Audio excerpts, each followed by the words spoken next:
Hello everyone, welcome back to our latest bracketology update. Today is March 7th as I'm doing this after all the games have been played. This is the most up-to-date bracket according to Joe Lunardi, and we are going to run it through our simulation live for you guys and sort of plot out the bracket with you. So as you can see, we've got teams here, one seeds Gonzaga, Baylor, Michigan, and Illinois. I can keep going. We got like Alabama, Houston, Ohio State, and Iowa as your 4 seeds. And we tried to take into account every sort of seeding rule that we could. No 2 plays playing earlier than I believe it's the Sweet 16. No, no your top 4 seeds from any conference being in separate regions. We tried to take care of that. No full promises. I haven't fully vetted this bracket, but we're going to run it through a simulation engine here for you on a separate screen and then fill in the results here for you live on video. So for those of you who didn't see a past video, essentially what we do, we have a proprietary algorithm that takes, a whole bunch of different data points, puts it together, and can come up with pretty much a basic point per possession spread for the 2 teams in any given game. And then from there, it runs it through 10,000 times with a little bit of random variation on each game, and then randomly selects one of those random variations, one of those random instances, to be the official simulation for that game. And the reason we do this is to not underserve the underdogs. Obviously, if we took the average of all 10,000 sims, then the top seed would win every single time. I don't think there's anyone out there who's going to beat Gonzaga, 5,001 times out of 10,000. But there are teams out there who could maybe take a game against them in any given night. So that's where that methodology comes from. So we're going to start up here in the top middle with the first 4. We got Michigan State and Boise State. This one, maybe not so surprising to any of you, is Michigan State moving on. Sorry, you can't really see that. They should look better once they're over here. I know the highlighting might make them seem a little off. Prairie View, Utah Valley. That one comes off as a Prairie View win. Xavier, Colorado State. Xavier wins out of the Big East. And Wagner, North Carolina A&T. I almost said AT&T. They win there. So now those things I believe should be filling in here. Pardon me, give me a sec. We didn't update this, but there's that. Prairie View goes there. North Carolina A&T goes there. Michigan State fills in there. And Xavier fills in there. Okay. So, starting up in the top left here, not a surprise to anyone, Gonzaga takes this game. Loyola Chicago actually upsets UConn. Well, not really an upset, maybe for those of you who are Big East fans, but yeah, they are the higher seed there. Virginia takes Winthrop. We really like Winthrop, but Virginia, edged this one, I believe 63-58. Purdue over UCSB, West Virginia over Grand Canyon. We actually have Georgia Tech over Tennessee. Georgia Tech's very hot in the ACC right now. Tennessee is not so hot. Gives Georgia Tech a 48% chance to win this matchup for a 6 versus an 11. And the sim that we pulled has the 11 seed Georgia Tech winning. Moving on, Rutgers, Big Ten over Missouri. And then Iowa against Rutgers in that second round. They beat James Madison in the first round. Moving over here to this side, we're going to work through the first round. Actually, we'll work through the first 2 rounds of each, and then we'll save the Sweet 16 and on to run all together. This sim, defense versus offense. Gonzaga is not that bad on defense. Loyola Chicago doesn't necessarily have the offense to make up for their flaws, especially against a team like Gonzaga. Gonzaga moves on. Purdue taking down Virginia. We have West Virginia taking down Georgia Tech. We know that they lost to Baylor, and I believe they lost another one yesterday in the Big 12. They should turn it around. They're a very talented team. Just had some things not necessarily fall their way. I believe it was to Oklahoma State without Cade Cunningham, which Oklahoma State is a very hot team right now.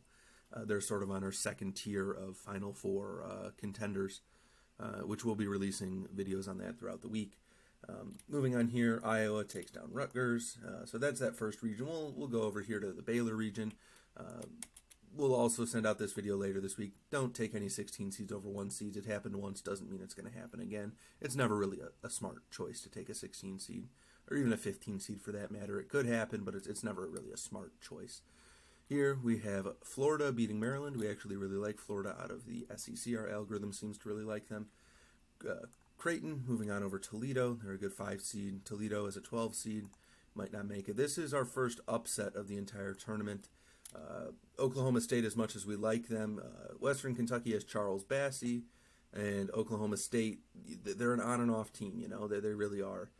That could be a 13 over a 4 that happens. Only about a 10% chance that it happens, but when we ran it, that chose one of that 10% of games, and therefore Western Kentucky moves on. Here we have Arkansas moving on as the 3 seed, Wisconsin moving on as the 6 seed, Oregon falling actually to St. Bonaventure. Sorry, I read that one wrong on my other screen here.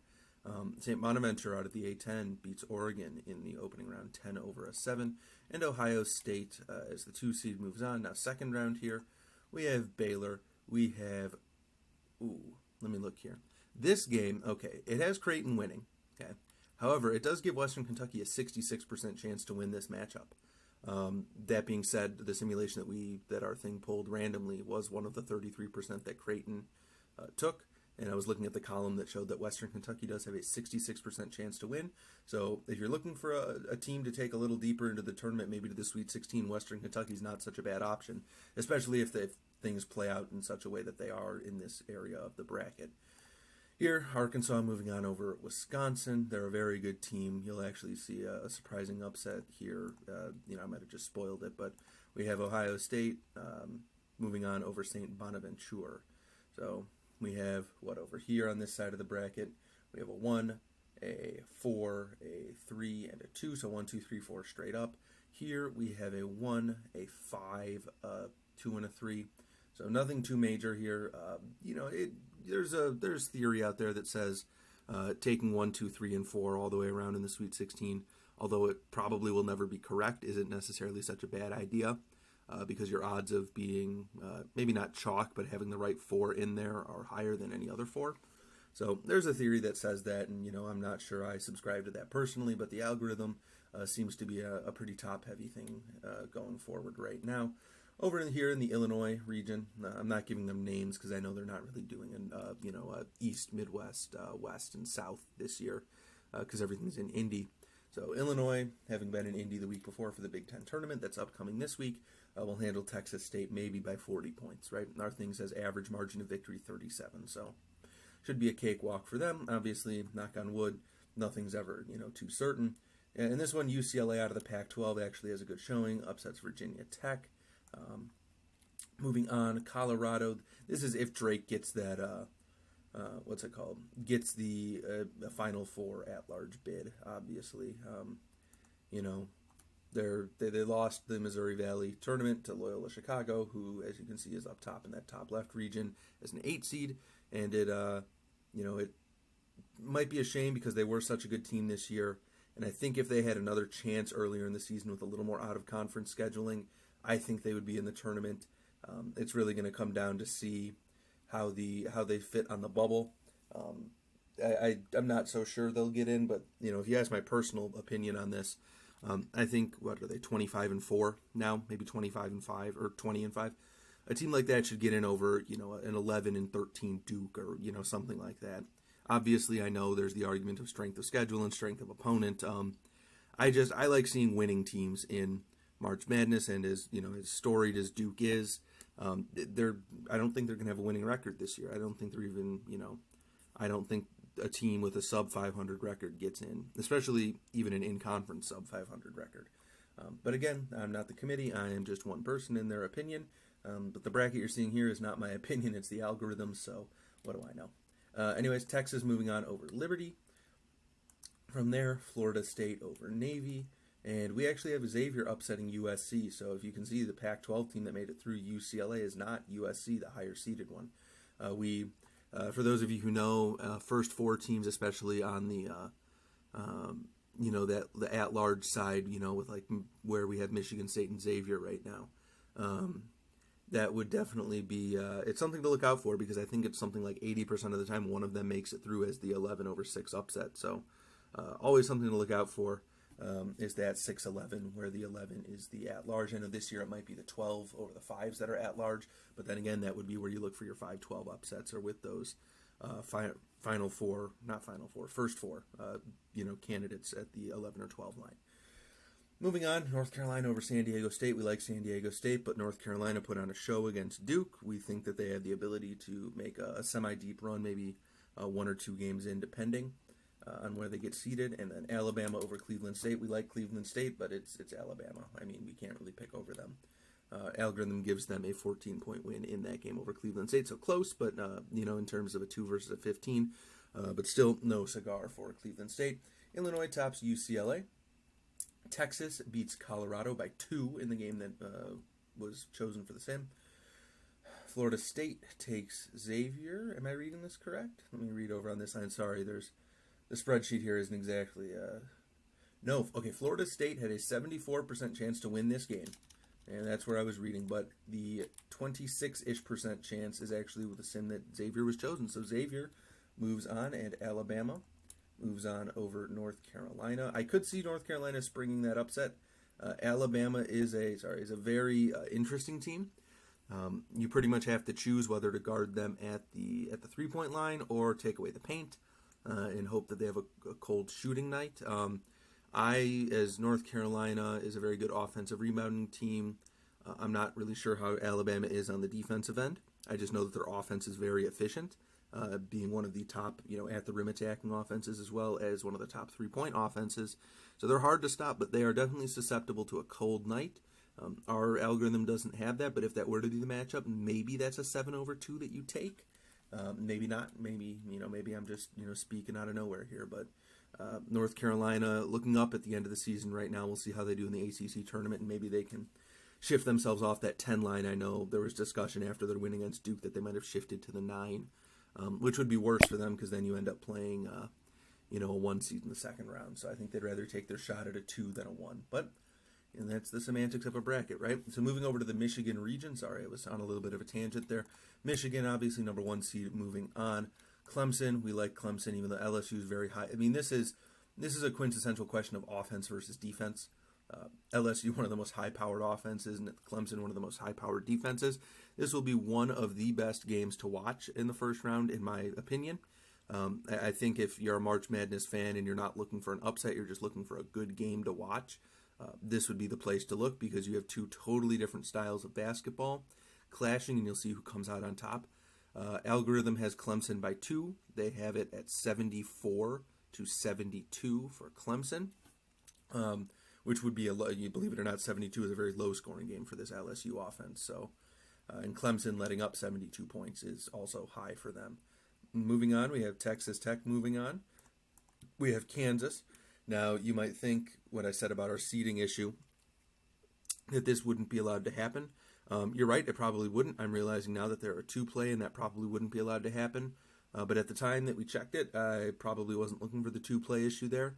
I do know that I believe Texas Tech is actually the 5th, the 5th member of the Big 12 to get in. So there's the question of where they would really fit in. They probably should be up there in that Gonzaga region as the 5 seed. However, they're not in this bracket that we made up. But yeah, so they actually don't have to be separated from other Big 12 teams because they're the 5th one in. If they were the 4th, obviously you've got Oklahoma State, Baylor, and someone over here, Texas, Gonzaga, or not Gonzaga. Why am I pointing at Gonzaga? Someone else is over here, and I'm just blanking. West Virginia. Thank you. Anyway, so Kansas beats Morehead State. Texas Tech beats Wichita State. Morehead State, we really like them, but it's Kansas. I mean, we can't. Actually, this is a personal opinion. Kansas really struggled against UTEP. They struggled against North Dakota State earlier this year. Kansas is a boom or bust team. They are capable of losing against a mid-major school. They definitely are. I would not, my personal opinion, I would not ride them deep in this year's tournament. But then again, that is just me.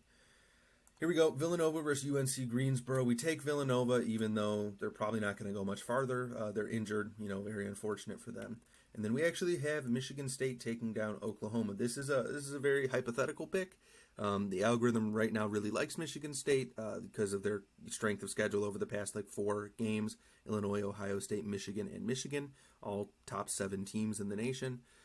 They're 2-2 against them, so they really like Michigan State from an algorithmic perspective. Oklahoma, it really depends. It gives Michigan State a 34% chance to win and picks them, so that's where you get that Michigan State coming in there. And then BYU over Louisville and Houston over Siena. So now moving on to the second round over here in the same region. Oh, sorry, misclicked. Michigan continues to roll. Texas Tech rolls. Here's the 5 over the 4. We actually have Michigan State going over Villanova. It gives Michigan State a 53% chance to win this based on strength of schedule and just the fact that Villanova's injured. Their injury coefficient going against them is pretty high with Gillespie, and I believe it is it Moore? Yeah, I think Moore and Gillespie are both out for them for the season. So 2 of their, top 4 options, maybe 2 of the debatably top 3 options. I don't watch them that much. I know they have Jeremiah Robinson Earl and Gillespie as that one too. So definitely one of their top 2, and then I'm not sure where Moore fits in their hierarchy, but he gets playing time, so 2 significant players for them out late in the season. I'm not sure they'll adapt. I don't think they're winning the Big East tournament. I'm not sure if anyone out there really thinks that they still will. But yeah, there's that. So Houston moves on over BYU. So now moving on to the Sweet 16, we'll go back to the Gonzaga region. We still have Gonzaga moving on over Purdue. This will be a challenging one. Purdue's a very good team. We like them, but it's Gonzaga. I mean, come on.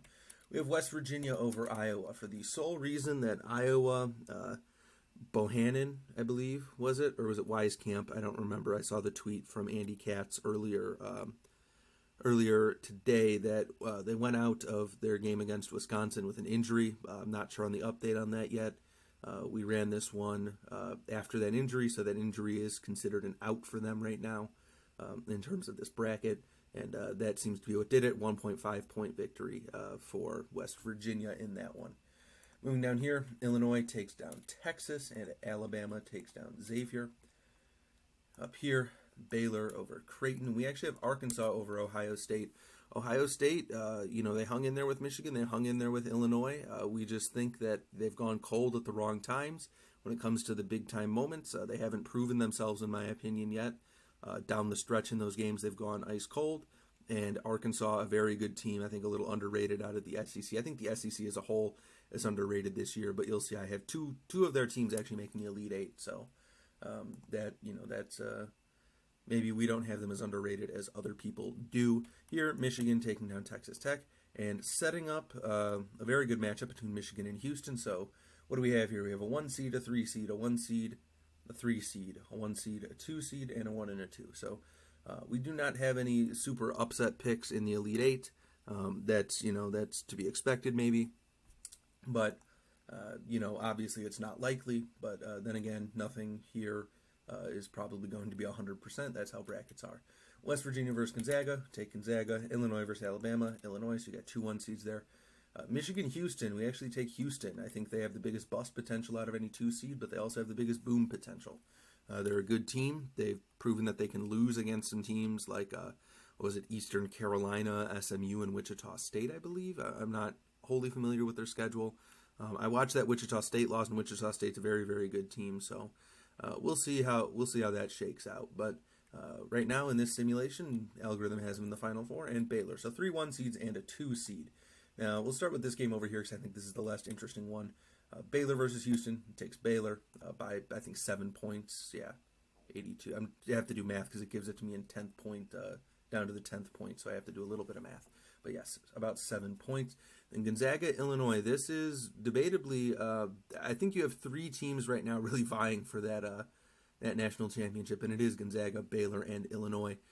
The algorithm gives Illinois a 44% chance to win. However, this one is an upset in terms of the algorithm's pick.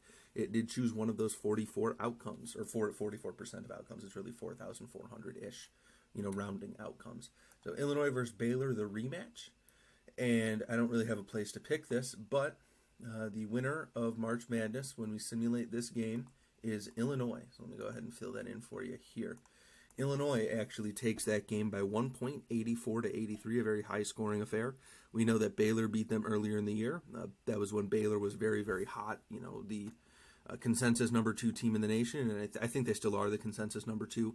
But Illinois was still finding themselves, and I think...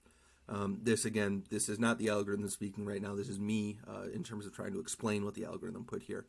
Illinois has, I don't know how to say it, but they just have that feeling of sort of not really a Cinderella because they're not a Cinderella. They're a 1 seed. But they have that story behind them to go ahead and win a national championship. They had these guys returning in Kofi and Io who might not have before the pandemic. They They struggled a bit. They lost Io to injury. He comes back looking like Batman and putting on a show. That injury absence sort of gave their 2 through 6 guys, besides Kofi, he obviously had his spot before, that gave those next guys a chance to shine, whether it was Williams or Frazier or Curbelo or even the big guy, Georgi Bezhanishvili or whatever his name is. All of them sort of had to shoulder that burden of Io being out, and they did. I mean, without him, they beat, they beat some lower end Big Ten teams. I know Nebraska was one of them. They lost that Michigan State game that he was injured in, but then they beat Michigan on the road without Io. I think people, they look at Michigan in that game and say, oh, that was just as cold as Michigan's going to get. We can't forget, Illinois did not have their best player, right? Whether you want to debate that's Kofi or Io. I mean, Io is the leader, right? He's the point guard. He has it more than Kofi. So, but they didn't have him, and they beat Michigan, a 1 seed on the road, a true road game. Now, albeit without fans and everything, in this year, road games are a bit different, but that's just how it is. I mean, they beat them on the road. They sort of have that part written down, story kind of written out for them. And in our latest simulation, like I said, Illinois has taken the national championship in our latest preview. So, without further ado, that is our bracketology update for, again, it's currently March 7th at night when I'm recording this. You'll see this on the 8th, so March 8th, 2021, with less than 1 week until Selection Sunday. So stay tuned for more bracketology updates throughout the week and through next Sunday, and then, even the week leading up to the first 4. Make sure to check us out. Again, subscribe to our YouTube channel if you haven't already. Drop a like and a comment below.